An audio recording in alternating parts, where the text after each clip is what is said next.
મારી નાની ગાતી ગડપણ કેણે રે મોકલ્યું, કોણે મને વૃદ્ધત્વ મોકલી આપ્યું? પણ મારી નાનીનું વૃદ્ધત્વ સાહેબ 55 વર્ષ ચાલ્યું. 40 વર્ષે તો વિધવા થઈ ગઈ હતી. પતિ નહીં, દીકરો નહીં, દીકરીઓ પરણીને જતી રહી. હું એની સાથે રહ્યો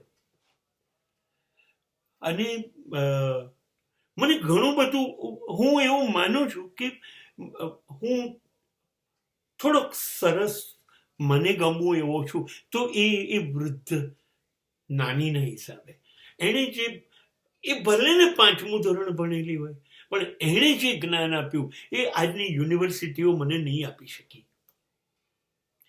શરીર સાથ આપતું બંધ થઈ જાય છે. શરીરની બધી ઇન્દ્રિયો નકામી થઈ જાય છે. આંખ, કાન, જીભ, હૃદય, કિડની, ફેફસા બધું ના પાડે છે. એવા સમય બિચારા લાચાર થઈ જાય છે.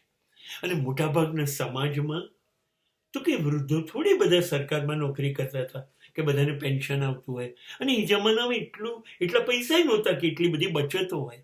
હતી એ એણે આપણા લોકોમાં ખર્ચી કાઢી. હવે બિચારા લાચાર થઈ જાય છે.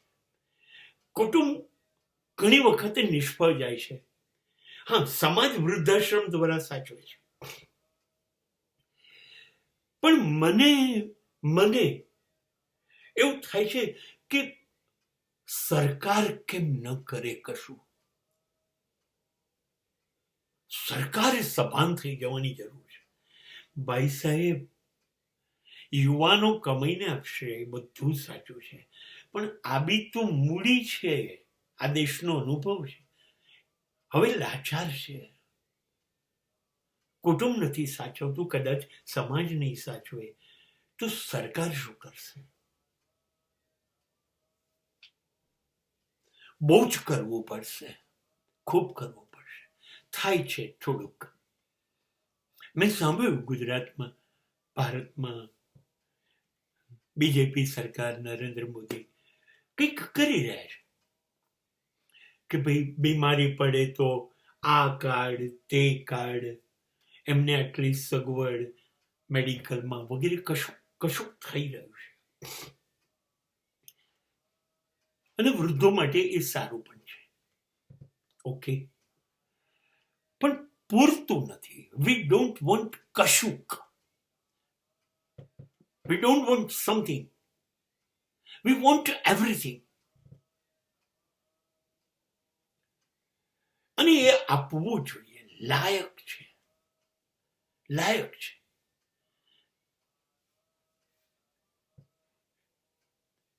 તમે બધું ચૂંટણીને ધ્યાનમાં લઈને ન કરો. આ એવી પ્રજા છે જે બિચારી શરીરથી, મનથી, તનથી, ધનથી તૂટી ગઈ છે. સરકારે કંઈક કરવું પડશે, કંઈ પણ કરો આ લોકો માટે. આની જિંદગીને તમે અફસોસ ના થાય એવી બનાવી શકો. મને અમેરિકા 14 મહિના થયા. અહીંયા દરેક વ્યક્તિને મહિને ₹1.25 લાખ સરકાર આપે છે. દર 1 તારીખે આવી જશે. કશું જ કર્યા વગર 1.25 લાખ એ મૃત્યુ પામશે એ સુધી આપે છે. એક રહેવા માટે સાવ મફતના ભાવનું ભાડાનું મકાન આપે છે, માલિક નહીં. નાનકડું પતિ પત્ની રહી શકે એવું એક બેડરૂમ, ડ્રોઈંગ રૂમ, કિચન, અને બધી જ સગવડ, ગેસ, વીજળી, ઇલેક્ટ્રિક, 24 અવર્સ નેટ, બધું સુંદર. એ પણ એ ભાડાની અંદર જ આવી જાય. આ ઉપરાંત પાછા ₹16,000 તો દર મહિને ખાવા માટે કરિયાણું લાવવા આપે છે.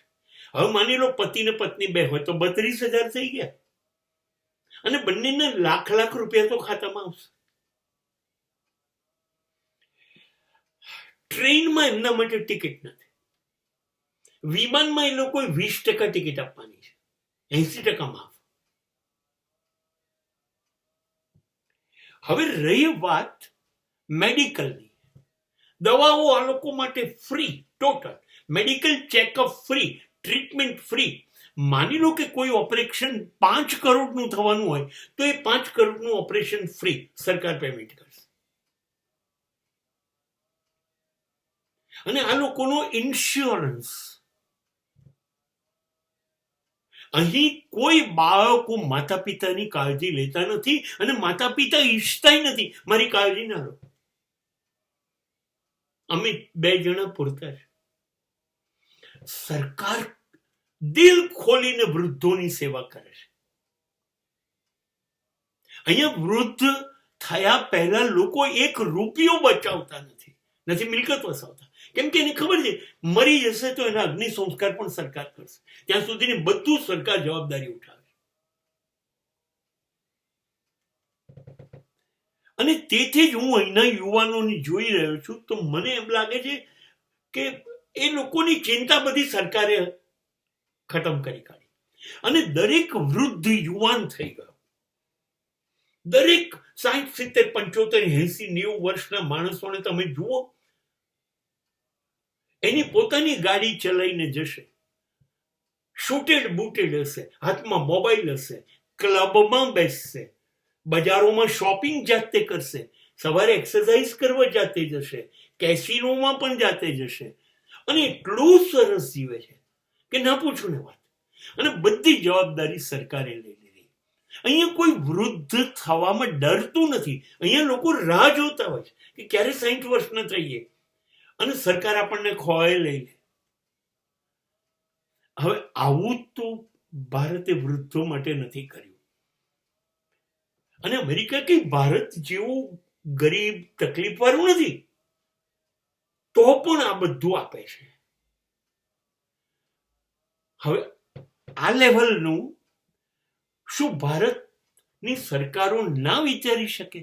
હું તમને એમ કહું છું કે યુવાનો માટે જે કમાય છે, જે જીવે છે, નોકરી છે, એના માટે ના વિચારો, એ પોતાના પગ ઉપર છે. પણ આ લોકોનું શું? તો આના માટે જો સરકાર કશું કરી શકે, હજી કરવાનું શરૂ કર્યું છે. I must have hope, I must have respect, they have started. પણ એટલું બધું ગંદુ રાજકારણ છે કે સારા માણસોએ કરવું હોય તોય નથી થઈ શકતું. અને આખો માહોલ ભ્રષ્ટાચાર લાશ એટલે નથી કરી શકાતું. પણ મારું એવું માનવું છે કે કુટુંબ, ત્યાર પછી સમાજ અને ત્યાર પછી સરકાર જો આ લોકોનો હાથ પકડી લે તો આમના પગલાં જે છે એ ડગમગાશે નહીં, મજબૂતીથી પડશે. અને એમને કોઈ દિવસ એવું નહીં થાય કે ઘડપણ કેણે રે મોકલ્યું.